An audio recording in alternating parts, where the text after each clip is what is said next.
Hey, about 4 minutes into the second half last night, you went after a loose ball and kind of slammed into the base of the scorer's table. Given the circumstances of Richmond's backcourt these days, I wonder if you sort of reconsider those sorts of moves as Richmond progresses here without a couple of people they're used to having in the backcourt. Yeah, I mean, that was just me just playing hard, just trying to keep the ball in bounds, but I'm good.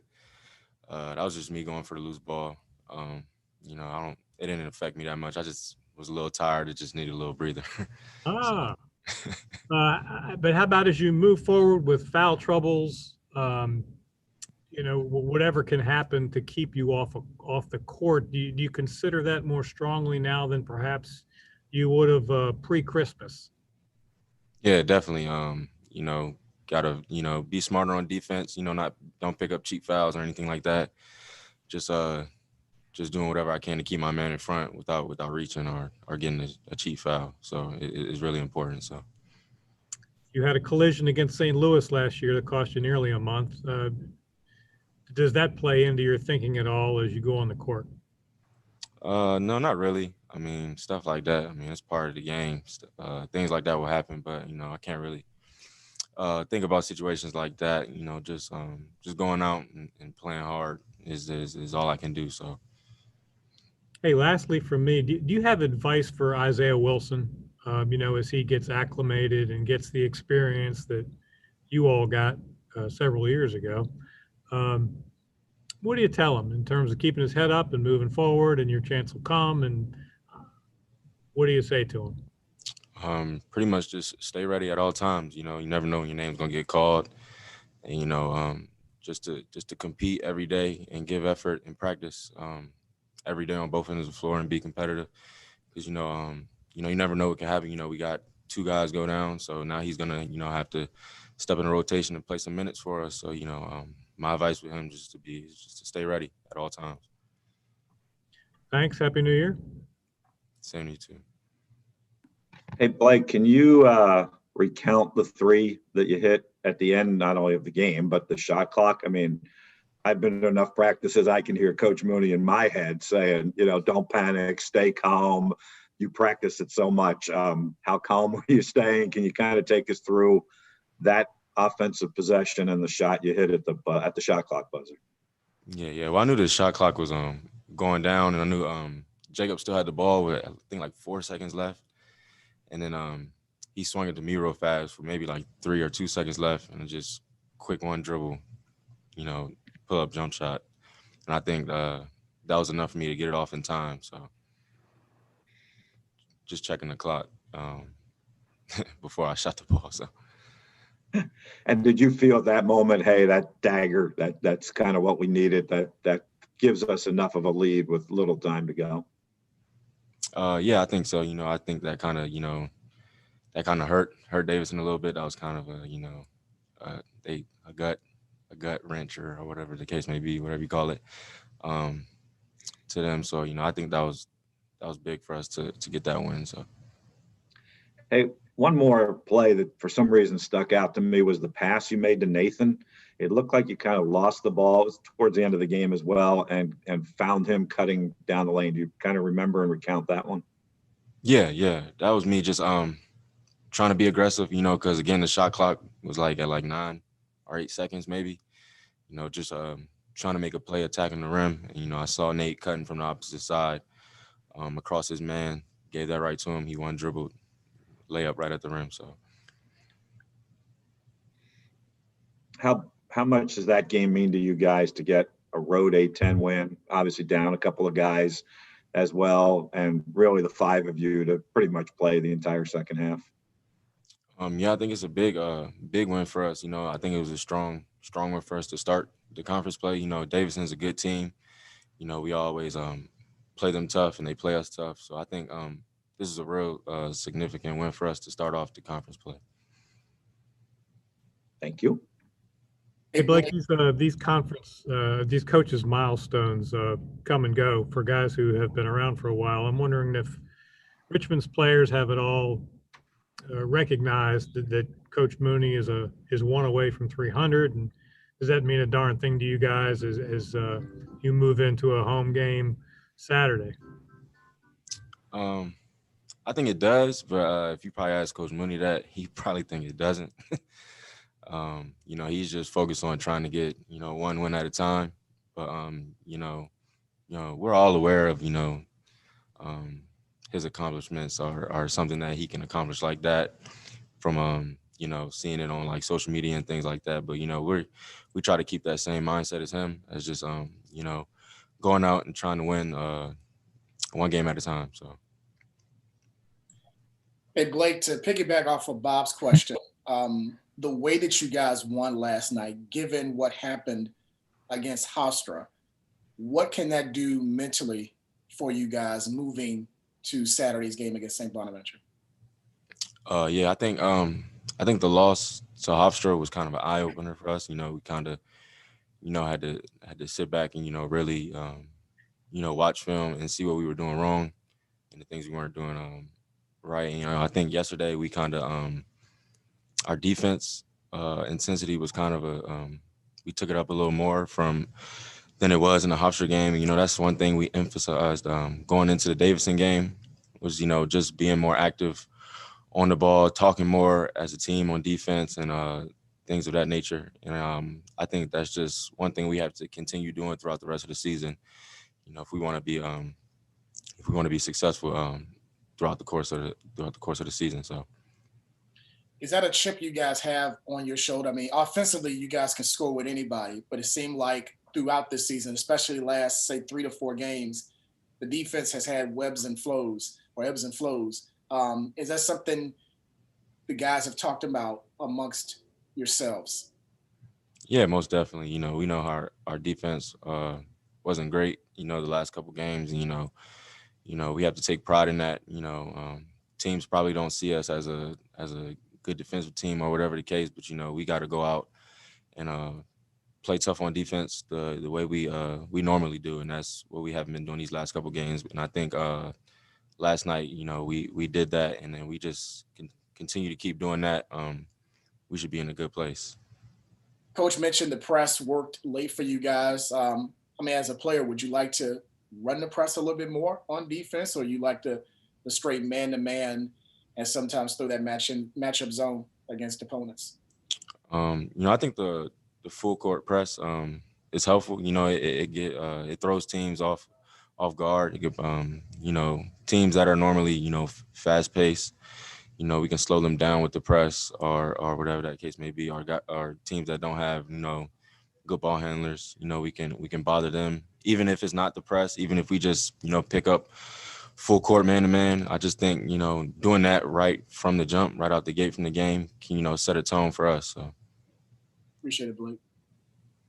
Hey, just real quick, Blake, to follow up on that. I know last night was a little different because basically the 5 of you and Andre hopefully will be back. But is there kind of a catch-22 there that you're playing 38, 39 minutes a game, and now you're playing from baseline to baseline as well, that you have to kind of, manage that a little bit?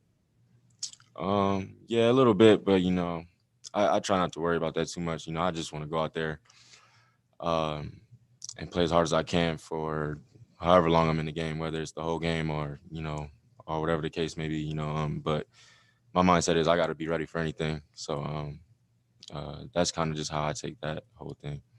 I wonder then, did it dawn on you at all that there were like 3 timeouts in the span of like 3 minutes of game time with about 8 minutes to go? Did that help you guys a little bit to be able to, they were all full timeouts, to be able to sit down and kind of regroup a little bit in those literally 3 timeouts, I think, in about a 5-6 minute of real life time, actually?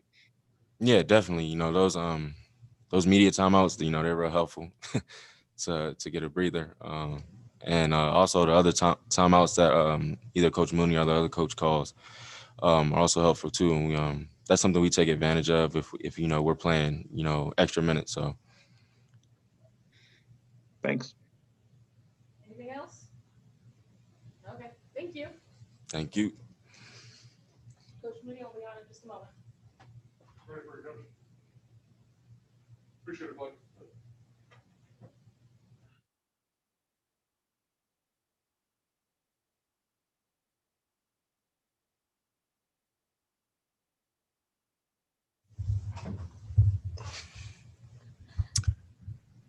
Hello, guys. How are you?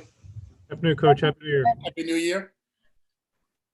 Coach, as you move toward a milestone here, 300 wins, I wonder if you kept anything from like the win over Jacksonville State you had, your first as a Division I coach. Do you have a net or a ball or a picture or anything like that? And do you keep things over the years that commemorate these milestones?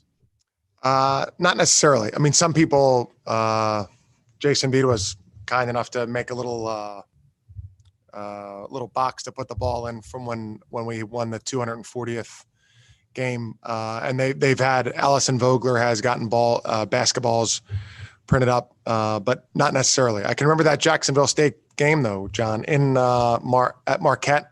It was a good win for the Spiders, and we beat Ole Miss the next night by like 25. So I remember those. Mm-hmm.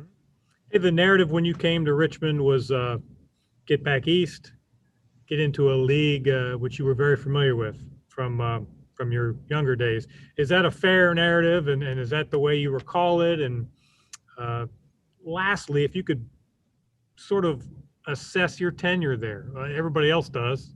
I guess you should have a shot too.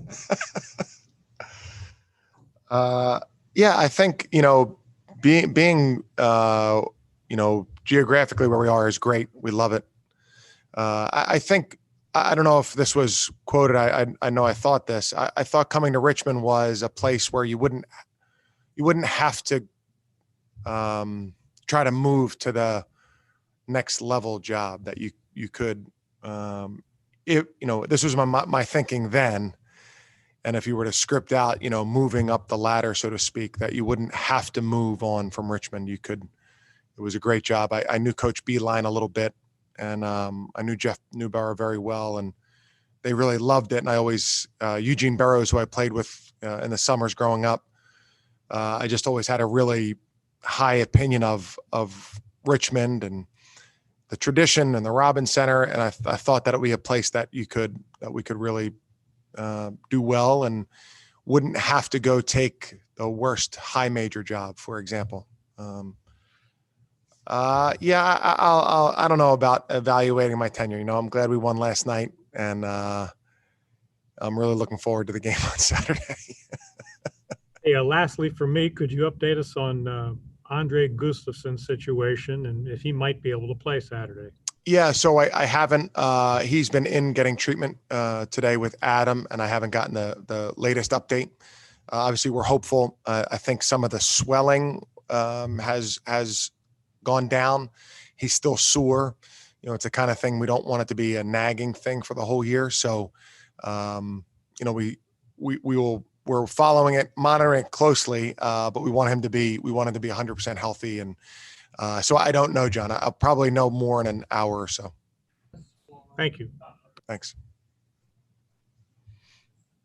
Hey, Chris, you talked about, I guess, the depth, and we've talked about the depth a lot. How does that now change your coaching approach with a couple of possible losses with your bench? Well, I think, 3 months ago, I thought we were the deepest team in America, and even the Vanderbilt Loyola swing was really trying to figure out how I was going to get everybody enough minutes. And that changes pretty quickly. So it's a big challenge. We need those guys, Matt, Sal, Isaiah in particular, and Jai, to come in and really help us. And I need to give them more of an opportunity to play through the good and the bad. And they need to make sure they play as hard and as well as they can. Again, last night, I think, Sean, you asked me about the trust of those guys. It's not as much I don't trust those guys. I have so much trust for those veteran guys who are in those spots. But I really need to do that and give them a chance, a longer chance, a consistent chance, and then they need to play as well as they can. And with your starters, I think a few went maybe 30 plus minutes last night. I think Blake maybe 35 minutes. Do you now have a plateau as far as minutes played for your starters moving forward, at least until you get Andre back in the lineup? Yeah, again, it's much easier to think about now than it is to navigate during the course of the game. But yeah, I want to make sure, it's a long season. This season will be, who knows how the makeup games when they come along, how they're going to be fit into the schedule. So, yeah, I want to make sure to get them as much rest as possible. And it's not, if you played 35 minutes and it's a game where, the other team's playing zone and you haven't pressed and it hasn't been as physical, that's a little bit different. If we can get guys out around the media timeouts and they've been on the bench 4.5, 5 minutes, all those things go into it. It's not just the minutes per game, but obviously minutes per game is a pretty good indicator. And, I need to have those guys get as much rest as they possibly can because, you're more effective if you've got a rest or so. And, the key is getting into the first half. So the other guys need to get in the first half, play substantial minutes in the first half so that we're comfortable going to them in the second half. And so all of the starters can get a little bit of a break. Jacob might laugh if he heard me say that. But we need to get those guys in and in the groove, and that can really help us. I mean, they're good players. They just need more of an opportunity. What stands out about this St. Bonaventure team this year? Yeah, I mean, they're, terrific, extremely well coached. They have two great players, I would say, and Welch is a very, very good player. Lofton is one of the best players that in our conference. Asuni is unique. I mean, he's a rim protector. He's skilled. He's improved. He moves his feet very well. And Lofton is a great player. So they're always tough. They always have a pretty deep playbook. They certainly have a game plan for Richmond in terms of how they're going to try to play us. And so, just always admire the job that Mark has done, but also they have good players. And, when you have a playbook that's pretty intricate like theirs is, you must really have great practices where the concentration level's high. Their physicality is always good. So more of the same things, except Lofton is a year older and Osoni is a year older and better, and Welch is a year older and better. Coach, Happy New Year and congratulations on your first conference win last night. 3 of your next 4 games are at home and the other one is still in Virginia. How important is this stretch coming up? Yeah, very important. The home games, I will say, it's really, I think it's kind of strikes me at the start of every game when we do the introductions and they still have the music and the videos going and there's nobody really there. And it kind of strikes me that we're not playing. Once the game goes on, it doesn't necessarily come into my mind. But yeah, very important. We really wish we had fans here. I think this is the kind of team that the fans really could appreciate, and also the kind of players that would appreciate the big plays and the moments and things like that. So we wish we did, but this stretch, as well as every stretch, is really important. We need to, we didn't defend our home court the last time out, and we need to make sure that we're very prepared and,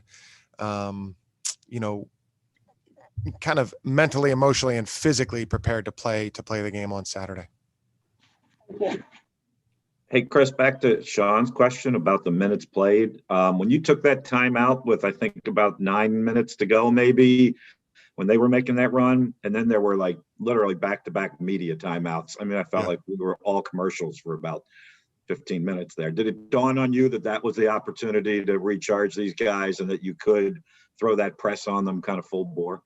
Well, I knew we were going to get one extra media out of it. I didn't, but you're right. We had a lot of timeouts. So that was a good time to catch our breath and a little bit of luck there, maybe. Yeah, I think so. Cause when we called the timeout after Blake's 3, I guess there may be 48 seconds left. We used a full timeout for the same reason, just so that we could sit down and just catch our breath and relax and talk about it, even though, that gives a great coach more of an opportunity for a great play. But I thought it was more important for our guys to sit down and exhale and to catch their breath to a certain degree. So, yeah, I do think that benefited us. And I did know we were going to get back-to-back timeouts, which I thought could be, would prove to be beneficial to us. Coach, you mentioned that makeup game, Duquesne.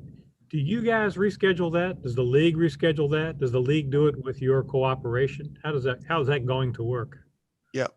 As far as I know, I think we'll probably do it with Duquesne. You know, obviously they've had even some more bad luck here with their game being canceled in St. Louis, but you know, basically they were having scheduling issues before they were having COVID issues. And so we had kind of agreed to look for non-conference games, and we would both do that rather than play.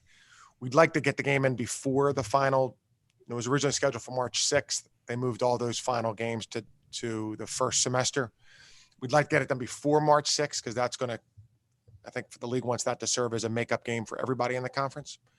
So I would say, you know, since the game's at Richmond, I don't think they play at VCU Duquesne, but I think they play at GW. Maybe Mason, maybe they could tack it onto that kind of trip. But, you know, John, as up in the air as everything has been, it's hard to really concentrate on those kinds of things. So I think we will need help from the conference in order to do that. Chris, if I can ask a question out of the box.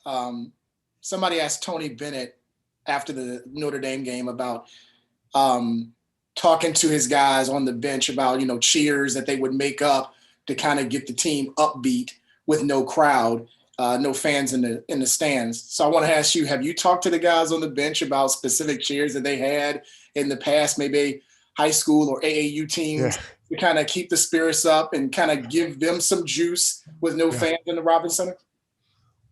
I haven't spoken to them yet, Sean. The one thing that if you've watched AAU basketball, all the crowd cheering is the same. It's not so much cheering for your team, but cheering against the other team, you know, and kind of the steady rise in volume that you think intimidates the other team. And I've noticed that's how every team cheers for their team. You know, it's not as much cheering for your team as so I'd like us to tone that down a little bit and just make sure we're cheering for our team. But you do need the noise and the volume and the voices over there. That is a tremendous help. And so hopefully our guys will direct it in the best way possible and help our guys. Sounds good.